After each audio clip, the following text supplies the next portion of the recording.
Et au vu de l'urgence de la situation, nous n'avons pas le choix. Mais je me dois avant tout d'exposer mon analyse. S'ils cherchent un responsable, dites-leur chaque jour. Le seul responsable de cette affaire, c'est moi. A été imprudent. C'est totalement faux. La hausse des taxes qui semble avoir sorti tout le monde de sa torpeur n'est ni une imprudence, ni une erreur. Le silence assourdissant dont il a également fait preuve concernant cette annonce et qui vous a poussé à fouler le pavé n'est pas non plus la preuve d'une gêne comme certains semblaient le penser. Sa popularité n'est pas là pour être appréciée, mais pour remplir sa mission. C'est comme ça que je le vis.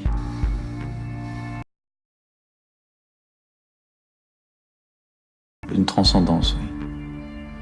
Quelque chose qui dépasse. Qui vous dépasse. Qui vous a précédé et qui restera. Vous devez réaliser que le siège du président de la République française est vacant depuis des années. Il n'y a pas de président de la République en France. Le président de la République n'a plus de pouvoir, en tout cas qu'avant, mais que les Français, et lui-même aussi,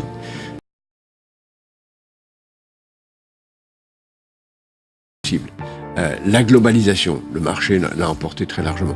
Et donc il y a un très grand nombre de choses qu'on croyait à la portée de l'État qui ne le sont plus. La seule personne qui tient la barre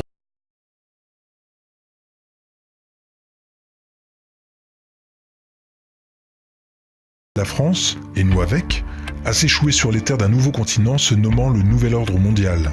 C'est la même règle pour tous les pays. Et cela doit passer par la destruction des nations, de leur politique, de leur culture, ainsi que par le vol de toutes leurs richesses, et c'est bien ce qu'il se passe depuis des années, mais force est de constater que leur plan s'est accéléré depuis qu'Emmanuel Macron a été élu. Non pas par le peuple, mais par les puissants. Il a tout le monde. Mais donc ça veut dire qu'il est habile ou qu'il est fabriqué? Bien sûr qu'il est fabriqué. Benoît Hamon avait été choisi pour perdre. Les gens ont oublié qu'il y a eu un bourrage d'urne au Parti Socialiste, ça n'a posé aucun problème. De mettre le pied à l'étrier à pas mal. Macron a tout à fait le talent pour être un présidentiable un jour. Un bourrage d'urne, pourquoi fait-on un bourrage d'urne au Parti Socialiste? C'est quand même étonnant ça. Non, il y a eu un bourrage d'urne, on a expliqué en 24 heures qu'on avait mal compté, qu'il a fallu recompter, etc. Mon œil, quand on bourre les urnes, c'est parce qu'on veut pousser un candidat. Pourquoi est-ce qu'on pousse un candidat? En faisant de telle sorte qu'il puisse descendre tellement bas que ça ouvre la route à Macron, dont on découvre aujourd'hui... Ils nous écoutent un peu ce soir et se disent « Oh là là, Michel Onfray, il est un peu complotiste. » Je vous donne des faits. Lorsque vous entendez dire qu'il travaillait avant pour la banque Rothschild, ça n'est pas une information anecdotique. Aujourd'hui, considérez être. Sa mission n'a rien de politique, elle est idéologique. Il n'est pas là pour nous trouver avec son gouvernement, vous manquez, volontairement ou non, de clairvoyance. Ce n'est pourtant pas faute de nous avoir prévenus.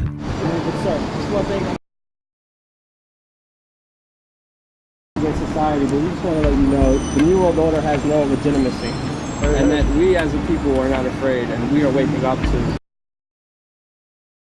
looting the economy of the Federal Reserve.